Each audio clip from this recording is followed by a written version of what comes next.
안녕하세요. 땅짚고 전현희 기자입니다. 오늘은 레오대출연구소 대표님 김은진 대표님을 모시고 최근 화제가 되고 있는 특례보금자리론과 이제 다주택자들이 전세태거 자금 대출을 어떻게 받을 수 있는지에 대해서 얘기를 나눠보려고 하는데요. 안녕하세요. 저는 이제 레오대출연구소 대표로 활동을 하고 있고요. 오랫동안 대출 상담을 했기 때문에 좀 많은 사례라든지 다양한 그런 규정들을 알고 있다라고 생각하시면 될 것 같습니다. 특례보금자리론이 뭔가요? 네, 일단 예전에 보금자리로는 6억까지만 가능했지만 이제 특례 보금자리로는 9억까지. 집값이 9억 이하인 경우에 가능하고요. 그리고 가장 많은 분들이 좋아하는 게 소득 제한이 없어요. 그러면 소득 제한이 없다라고 하니까 모든 분들이 저는 무소득인데 가능한가요? 라고 문의를 하시는데 그거는 아니고요. 네, 이게 소득의 상한 제한이 없다라는 뜻입니다. 그리고 최대는 5억으로 정해져 있습니다. 그래서 많은 분들이 이제 기다리시던 상품인데 1월 30일부터 신청이 가능하니까 혜택을 볼 수 있는 분들은 신청해서 사용하시면 될 것 같습니다. 그리고 특례보금자리론이 좋은 게 뭐냐면 중도상환 수수료가 없어요. 이게 원래 이제 중도상환 수수료가 그 대출을 이렇게 바꿔 탈 때 굉장히 걸림돌이거든요. 근데 특례보금자리로는 예를 들면 내가 지금 하나은행을 쓰고 있는데 그 특례로 바꾸고 싶다 이럴 때도 없어요. 중도상환 수수료가. 그리고 지금 특례로 신청을 해서 쓰고 있는데 나중에 금리가 혹시 떨어질 수도 있잖아요. 그렇게 되면 다른 은행으로 갈아탈 때 역시 중도상환 수수료가 없어요. 그러니까 굉장한 장점이죠. 그럼 어떤 사람이 특례보금자리론이 가장 유리할까요? 그러니까 저희가 이제 대출을 받을 수 있는 창구가 되게 상당히 여러 개로 열려 있잖아요. 일단 주택금융공사의 특례보금자리론이 지금 화제인 거고요. 그 다음에는 은행에서 받을 수 있는 상품이 정해져 있어요. 근데 특례보금자리론은 주택금융공사에서 판매를 하는 상품이고요. 은행 상품 같은 경우는 조금 다른데 이제 하나를 예로 들어본다라고 하면 만약에 생애 최초이신 분이 6억짜리 집을 사고 싶어요. 그러면 특례로 갈 것인지 은행으로 갈 것인지를 두 개를 놓고 고민을 하셔야 되는 거죠. 그럼 이제 6억짜리 집 같은 경우는 생애 최초는 80%잖아요. 4억 8천 이내에서 특례는 5억. 그럼 여기에 충족을 하니까 특례도 가능하고, 그리고 생애 최초는 은행에서는 80% 이내 6억. 역시 가능해요. 그래서 두 가지 다 이분은 충족을 하시는데 뭐가 다르냐면 특례보금자리로는 DSR을 보지 않아요. 대신 DTI를 보게 되거든요. 그래서 그럼 DTI는 뭐고 DSR은 뭐냐? 일단 둘 다 소득을 이제 따져보는 규정이기는 한데 조금 DTI가 편안하다. 라고만 이제 생각을 하고 이제 정확한 것은 은행하고 상담을 해보시면 좋을 것 같아요. 예를 들면은 연소득이 한 4천만 원 정도쯤 된다고 했을 때 네.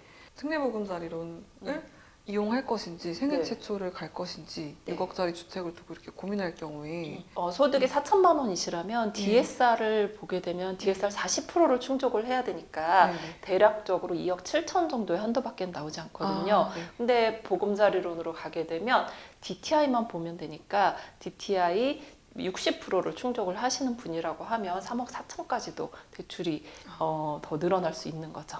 훨씬 더 특례보금자리론이 유리할 수 있죠, 소득 면에서는. 생애 최초 상품이랑 네. 특례보금자리론 이 두 개 상품은 어떻게 비교를 뭐가 더 하면 나을까요? 좋을지 네. 이 부분도 역시 내가 특례보금자리론에 해당이 된다라고 하시면 특례보금자리론을 이용하는 게 더 유리할 수도 있어요. 어떤 면에서냐면 소득이 좀 부족하신 분들이 있거든요. 그런 분들 같은 경우는 특례가 더 유리할 수가 있죠. 왜냐하면 DTI만 보면 되니까. 근데 뭐 내가 소득도 많다, 뭐 다 충족한다 그럴 때는 이제 금리를 놓고 비교를 하셔야 되겠죠. 어느 은행이 더 저렴할지 고민하시면 좋을 것 같고요.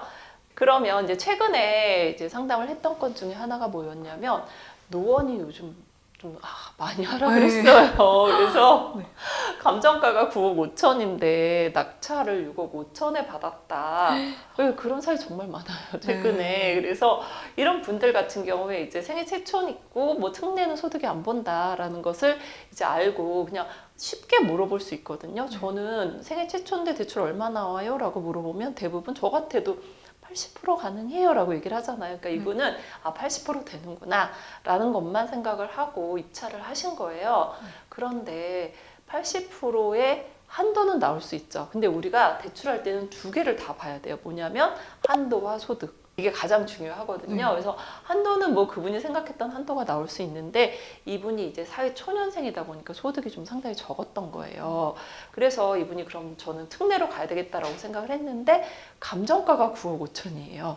그러면 여기서 딱 다들- 봐도 못 쓸 것 같죠. 네. 그래서 원래 둘 중에 낮은 걸로 대출 한도는 정해주지만 이 상품을 쓸 수 있느냐 없느냐는 네. 감정가도 참고를 하거든요. 아, 그래서 이분은 특례를 쓸 수가 없었어요. 그래서 그냥 은행으로 가셔야 되는 거죠. 네, 아, 그러다 네. 보니 은행에서는 또 DSR이 40%밖에 되지 않으니까 네. 뭐 보험사로 가면 뭐 조금 늘어나긴 하지만 이분이 상품을 이용을 할 때 생각했던 예산보다 굉장히 자금이 부족한 그런 상황이 된 거죠. 혹시라도 경매를 통해서 이제 음. 낙찰을 받으실 경우에는 특례보금자리론을 계획하고 계셨다 하실 음. 경우에 감정가가 9억이 이상인지 아닌지 이 부분을 체크를 꼭 하셔야겠어요. 네, 맞아요.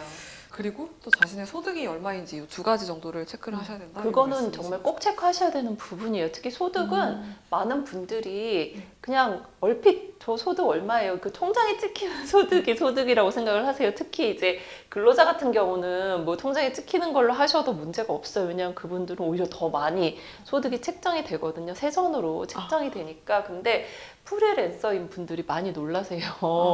프리랜서들은 이제 3.3% 띄고 다 통장으로 들어오지만 이제 1년에 한 번 소득 신고를 하게 되는데 그럴 때 본인 소득이 1억이에요. 뭐 이렇게 얘기하시는 분들 많은데 나중에 보면 3천만 원 뭐 이렇게 되어 있는 경우 있거든요. 왜냐면 경비도 뭐 공제하고 뭐 이런 식으로 하다 보니까 그러면 저도 깜짝 놀래고 그분도 깜짝 놀래고 우리가 대출을 할 때는 내 소득 금액 증명원을 꼭 발급해 보시면 좋은데 어디서 발급해요? 라고 물어보면 홈택스에 가면 다 나와요. 거기서 한번 그렇게 두 가지 나의 원천 징수를 떼 보시던지 아니면 소득금액 증명원을 발급받아 보시는 게 좋으세요. 그러면 최근에 뭐 저가양도 사례라든지 해서 좀 되게 특수한 거래들이 있었던 단지들이 있었잖아요. 네. 그런 데는 좀 오히려 어떻게 보면은 분리할 수 있죠. 수 있겠네요. KB 시세를 기준으로 이제 6억짜리 이제 집을 하나 산다고 했을 때 네. 이제 시세가 기준이 산정이 될까요? 그러니까 만약에 이제 KB 시세가 6억인데 네. 매매가가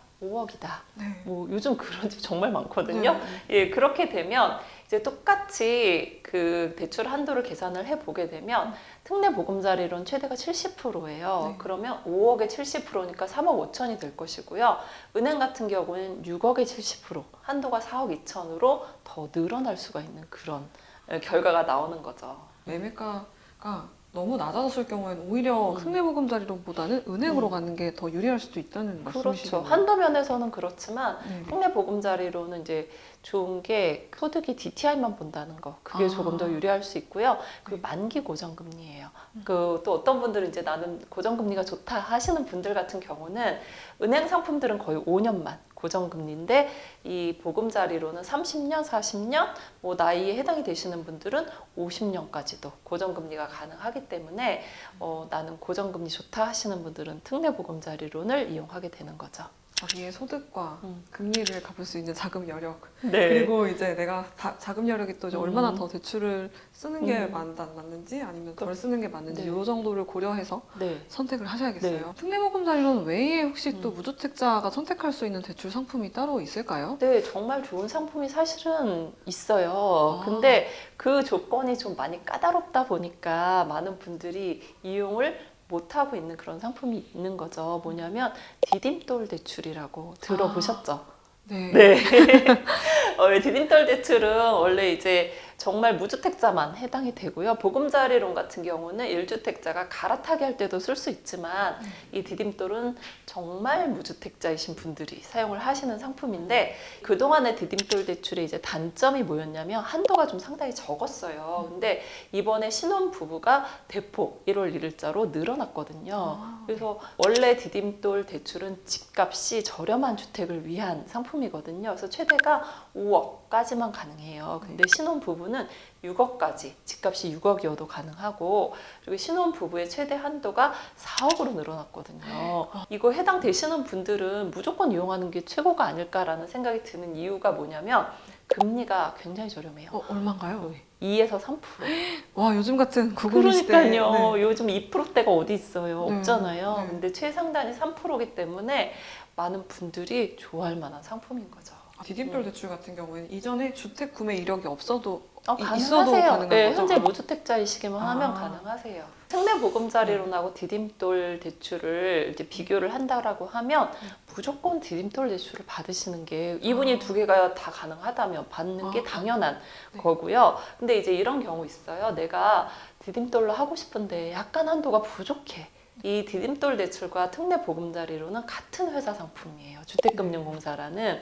그러다 보니 두 개를 섞어서 쓸 수 있거든요. 그러면 어떤 분들은 그냥 다 특례만 하지 왜 섞어요? 라고 할 수 있지만 그거는 디딤돌이 금리가 워낙 저렴하니까 당연히 섞어 쓰시면 돼요. 내가 부족분은 보금자리론으로 충족해서 채우시면 되니까 네, 5억이야, 6억이야 신혼부인 분들은 그렇게 상담하시면 될 것 같아요. 그러면 이제 전세 퇴거 자금 대출이 특히 이제 아무래도 최근에 그 이제 맞아요. 역전세가 나면서 그러니까 매매가보다 전세금이 올라가면서 네. 이제 어떻게 보면 집주인이 집을 팔아서라도 전세금을 내줘야 되는데 이미 집값이 전세금보다 낮기 때문에 이런 상황에서 이제 전세 퇴거 자금 대출을 이제 받으시는 분들, 다주택자분들이 계실 것 같아요. 근데 이분들도 혹시 이제 전세 퇴거 자금 대출이 가능할까요? 그러니까 LTV는 나오는데 문제는 규제 지역에서는 최대 2억밖에 안 되는 거고 비규제 지역은 LTV 60%까지 가능하지만 DSR이 맞지 않아서 많이 어려운 상황이에요. 그래서 저 아시는 분은 최근에 공실도 요즘 정말 많거든요. 그래서 이제 저도 고민을 했어요. 아니 도대체 왜 이렇게 세입자 구하기가 어려운 것이냐. 불과 작년까지만 해도 뉴스에 줄 서서 집을 보러 간다 뭐 이런 얘기를 들으셨죠. 네, 그런데 네, 네. 지금은 소유자 면접을 한다라고 네, 네. 이제 완전 1년 만에 정반대로 바뀐 상황인데 그 이유는요. 첫 번째 전세대출 금리 때문이에요. 네네. 전세대출 금리가 지금 2배가 됐거든요. 원래 아. 2.5%대였거든요. 최저가. 근데 지금 거의 5%. 예, 그러다 보니 내가 2억을 빌려서 편안하게 그냥 살았던 분들이 지금 1억만 빌려야 되는 그런 상황이다 보니 점점 외곽으로 많이 가고요. 그리고 금리가 너무 높아서 저 이사 갈 거예요. 그러면 조금 낮춰주고 뭐 이러다 보니 전세대출 금리 때문에 지금 보증금도 떨어지고 많은 그 집값도 끌어내리고 있는 그런 이제 현상이 일어나고 있는 거죠. 그래서 이 역전세 같은 경우는 소유자분들이 뭐 해결을 해주시는 게 가장 좋아요. 물론 그러고 싶죠. 그런데 해결을 못하는 경우에 이제 어떤 일이 발생을 하냐면 임차권 등기를 하고 네. 나가는 경우가 상당히 많거든요. 그래서 임차권 등기가 올라가 버리면 이 소유자분은 다시 세입자 구하기도 어렵고 대출 받기도 어렵고 뭐 여러 가지 정말 어려운 상황에 마주치게 되기 때문에 그 전에 뭐 꼭 돌려드리는 게 가장 편안하십니다. 이제 집주인은 임차권 등기를 임차인이 하기 전에 이런 대출 상품, 전세 최고 그렇죠. 대출을 통해서 최대한 돌려주는 방법인데 근데 지금 말씀하시는 내용에 따르면은 한계가 좀 2억까지밖에 나오지 않는다든지 그렇죠. 그래서 네. 사실상 지금으로서는 다주택자들이 어떤 역전선에 대응할 만한 방법이 그렇게 실효성 있는 게 없다고 보는 게 맞겠네요. 규제 지역에서는 네. 그렇죠. 비규제 지역에서는 좀 가능할 수 있겠지만 네. 규제 지역에서는 뭐 DSR이 충분해도 네. 2억까지밖에 안 나오니까 그 분의 많은 보증금을 돌려드릴 수 없는 상황이 발생을 하는 거죠.